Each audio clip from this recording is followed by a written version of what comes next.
बिस्मिल्लाहिर्रहमानिर्रहीम। कल हमने इलेक्ट्रिकल रेजिस्टेंस पढ़ी थी, ठीक है। करंट की डेफिनेशन क्या थी? Rate of flow of charges is called current. Charge flow को हमने नाम दिया था करंट का। ये एक कंडक्टर का हमने समझे एक बड़ा व्यू बनाया, कंडक्टर को बड़ा करके बनाया। कंडक्टर के अंदर एटम्स हैं। अगर ये कॉपर है तो इसका एटॉमिक नंबर क्या था? 29। तो ये एटम है, इसके न्यूक्लियस में क्या है? प्रोटॉन्स और न्यूट्रॉन्स हैं, और साथ में 28 इलेक्ट्रॉन भी हैं। ये 29वां इलेक्ट्रॉन हमने अलग से शो किया, ठीक है। तो एटम का मतलब है फ्री इलेक्ट्रॉन के अलावा बाकी सारी चीज़ें। ये क्या है? एटम है। कॉपर का एटॉमिक नंबर क्या था? 29। उसमें 29 प्रोटॉन्स होंगे और 29 इलेक्ट्रॉन्स होंगे। प्रोटॉन कहाँ होते हैं? न्यूक्लियस में, और वहाँ न्यूट्रॉन भी होते हैं। और इलेक्ट्रॉन कहाँ होते हैं? ऑर्बिट्स में होते हैं। ये पहले लेक्चर में देखा था ना। तो ये जो एटम है इसके अंदर न्यूक्लियस भी है, न्यूक्लियस में प्रोटॉन्स हैं और न्यूट्रॉन्स हैं, और 28 इलेक्ट्रॉन भी हैं। उनकी बात हम नहीं कर रहे, हम कह रहे हैं प्रोटॉन, न्यूट्रॉन और वो 28 इलेक्ट्रॉन सारे क्या हैं? वो ये, वो एक जो आखिरी इलेक्ट्रॉन है चौथे शेल में, जो अकेला है, तन्हा है, हैं? कैस सहरा में अकेला है मुझे जाने दो, सुना है ना। तो अकेला जो है, तन्हा जो है, जिसको दुनिया ने छोड़ रखा है, वो ये रहा, फ्री इलेक्ट्रॉन, ठीक है। ये तो ये मतलब क्या है, इसका मतलब क्या और इसका मतलब क्या? ये नेगेटिव का मतलब है, यहाँ बैटरी का नेगेटिव टर्मिनल है, यहाँ बैटरी का पॉजिटिव टर्मिनल है। तो इलेक्ट्रॉन पे कौन सा चार्ज होगा? नेगेटिव। नेगेटिव नेगेटिव को क्या करेगा? रिपेल। पॉजिटिव नेगेटिव को क्या करे? अट्रैक्ट। तो दोनों केसेस में इलेक्ट्रॉन को पुश किया जा रहा है मूव करने के लिए राइट साइड पे, ठीक है। तो इलेक्ट्रॉन्स क्या करेंगे? राइट साइड पे मूव करना शुरू कर देंगे। ये वाला इसको रिपेल करेगा, ये इसको रिपेल करेगा, यूँ समझ लें, ठीक है।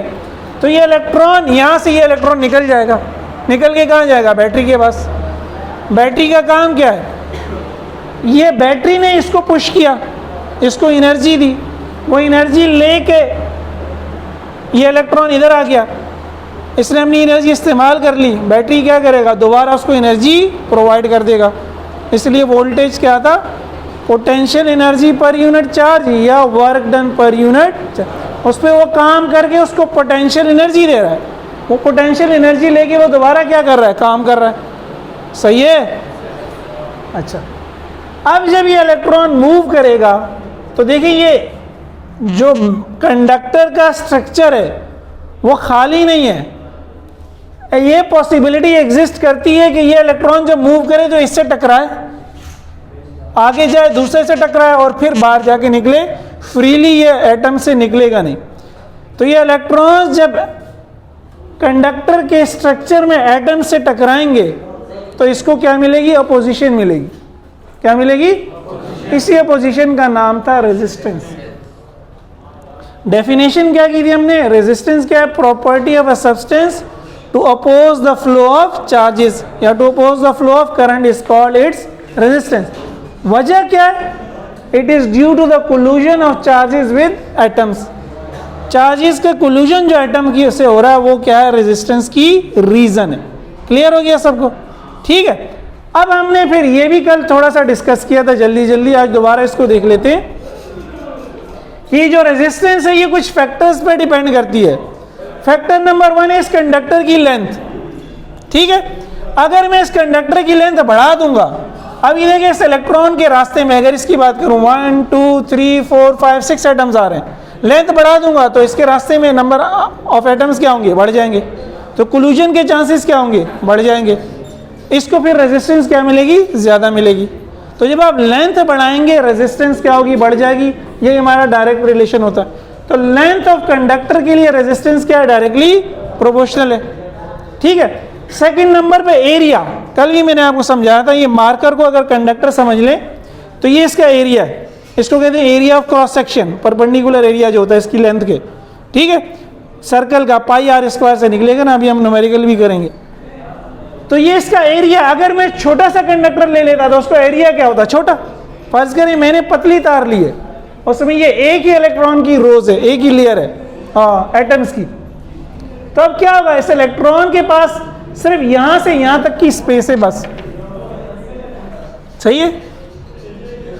और इसको समझने के लिए आप हाईवे समझ लें, रोड समझ लें, गाड़ी है, समझे इलेक्ट्रॉन हमारी गाड़ी है, ये दूसरी गाड़ी है, अब इसको ओवरटेक के लिए रास्ता नहीं मिल रहा, जगह कम है, ठीक है।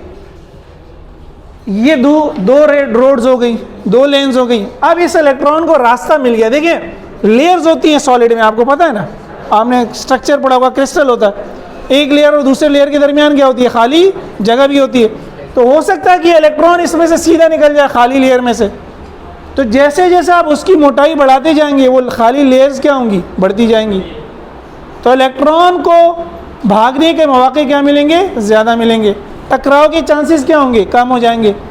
तो जब आप एरिया बढ़ाएंगे रेजिस्टेंस क्या होगी, कम होगी।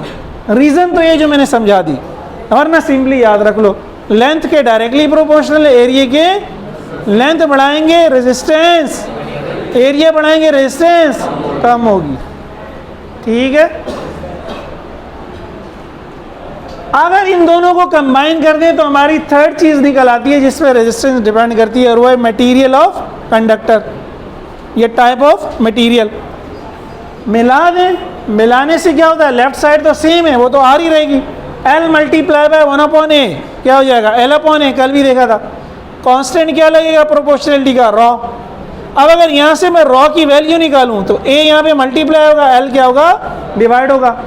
इस rho, R H O rho, rho इसको पढ़ते हैं और इसको कहते हैं क्या, रेजिस्टेंस और स्पेसिफिक रेजिस्टेंस, हाँ सॉरी, रेजिस्टिविटी और स्पेसिफिक रेजिस्टेंस, ठीक है।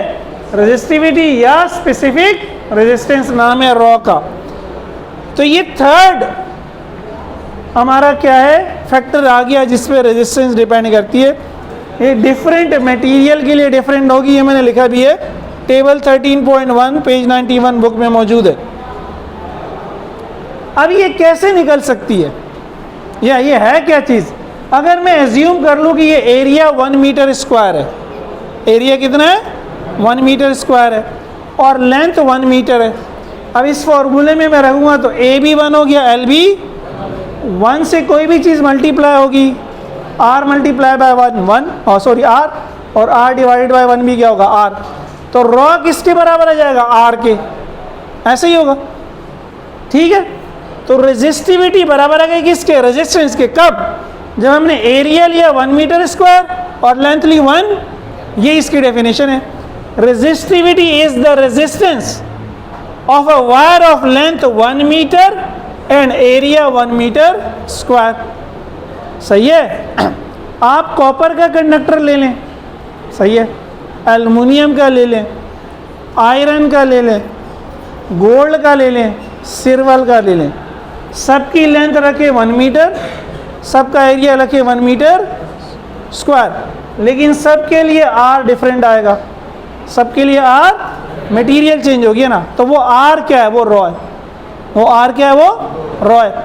इसकी यूनिट क्या बन जाएगी, फॉर्मूले में यूनिट पुट करें, आर की जगह ओम, एरिया की जगह मीटर स्क्वायर, लेंथ की जगह, मीटर से मीटर कैंसिल, क्या बच गया, ओम मीटर, ओम मीटर, ठीक है, क्लियर है सबको। अब ये टेबल को अगर एक नज़र देख लें, पेज नंबर 91, टेबल 13.1, सिल्वर के लिए वैल्यू दी है 1.52 एक्सपोनेंट -8। हेलो, सुन रहे हैं मेरी बात, पेज 91 देखिए, silver, copper, gold, aluminium, tungsten, iron, ये सारे क्या हैं, आपके एटम, कंडक्टर्स हैं। फिर आगे आखिर में देखें, सिलिकॉन, सिलिकॉन क्या था हमारा, नीचे से चौथे नंबर पे सिलिकॉन सेमीकंडक्टर था। सिलिकॉन के लिए वैल्यू क्या हो गई, 2300। Wood, insulator 10 to the power +13, conductor में क्या है -8 में, इंसुलेटर में क्या है +13। तो देखिए कितनी ज़्यादा है, रेजिस्टिव समझे, रेजिस्टेंस ही है, लेकिन किसकी रेजिस्टेंस, एक ख़ास लेंथ और ख़ास एरिया की। तो वुड की रेजिस्टेंस क्या है, बहुत ज़्यादा है। फिर आगे गिलास भी दिया हुआ है और माइका भी, वुड गिलास और माइका क्या है, इंसुलेटर्स हैं, उनकी रेजिस्टिविटी या रेजिस्टेंस बहुत ज़्यादा है, कंडक्टर्स की रेजिस्टिविटी या रेजिस्टेंस बहुत, और सेमी कंडक्टर देखिए दरमियान में सिलिकॉन, ना बहुत ज़्यादा है ना बहुत कम है। ठीक है भाई, ये सारे उतार लें।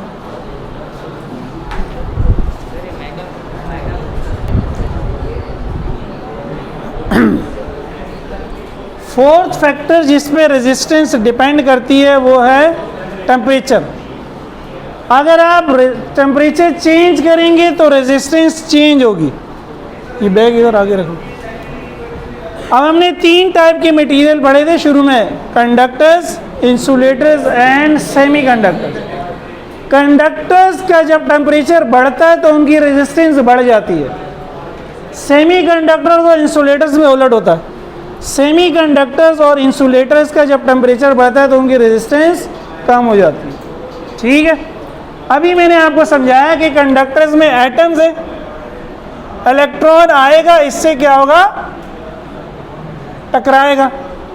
जब टेम्परेचर बढ़ता है ये एटम्स अपनी जगह पे फिक्स नहीं होते, एटम्स क्या कर रहे होते हैं, वाइब्रेट कर रहे होते हैं। तो ये एटम ऊपर और नीचे वाइब्रेट कर रहे हैं। जब टेम्परेचर बढ़ेगा तो ये एटम्स की वाइब्रेशन की एनर्जी भी बढ़ जाएगी।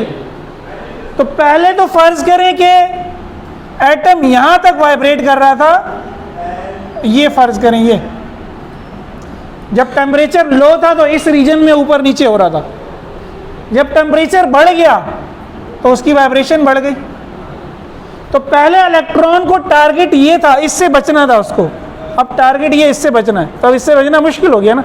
जब आप टेम्परेचर बढ़ाएंगे इलेक्ट्रॉन के लिए जो टारगेट है जिससे बच के जाना है वो बड़ा हो जाएगा, तो बचना क्या होगा, मुश्किल हो जाएगा, टकराने के चांसेस क्या होंगे, बढ़ जाएंगे, इसलिए रेजिस्टेंस क्या होगी, बढ़ जाएगी।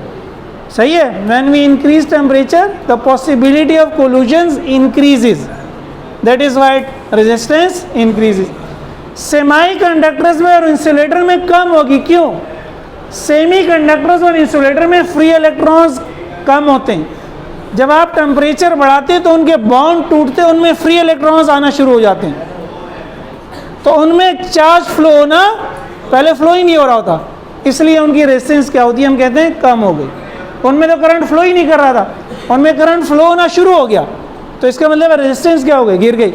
इनमें तो करंट फ्लो हो रहा है लेकिन उसको क्या मिल रही है, अपोजिशन ज़्यादा मिल रही है, इसलिए इनकी रेजिस्टेंस क्या हो जाती है, बढ़ जाती है। ठीक है, एग्जाम में इसका एक क्वेश्चन आता है कि टेम्परेचर पर रेजिस्टेंस कैसे डिपेंड करती है, वो एक डेरिवेशन है काफ़ी ज़्यादा, ये हम देखते हैं।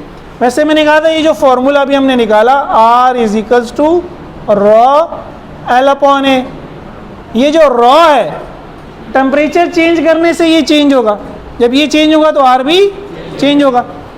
ठीक है, तो R जो है वो डिपेंड कर रहा है ρ L और A पे, और ρ 2 चीज़ें बता रहे हैं, एक टाइप ऑफ मटेरियल, दूसरा टेम्परेचर, क्योंकि जब टेम्परेचर चेंज होगा तो ρ चेंज होगा, ρ चेंज होगा तो R चेंज होगा। ठीक है, सॉरी।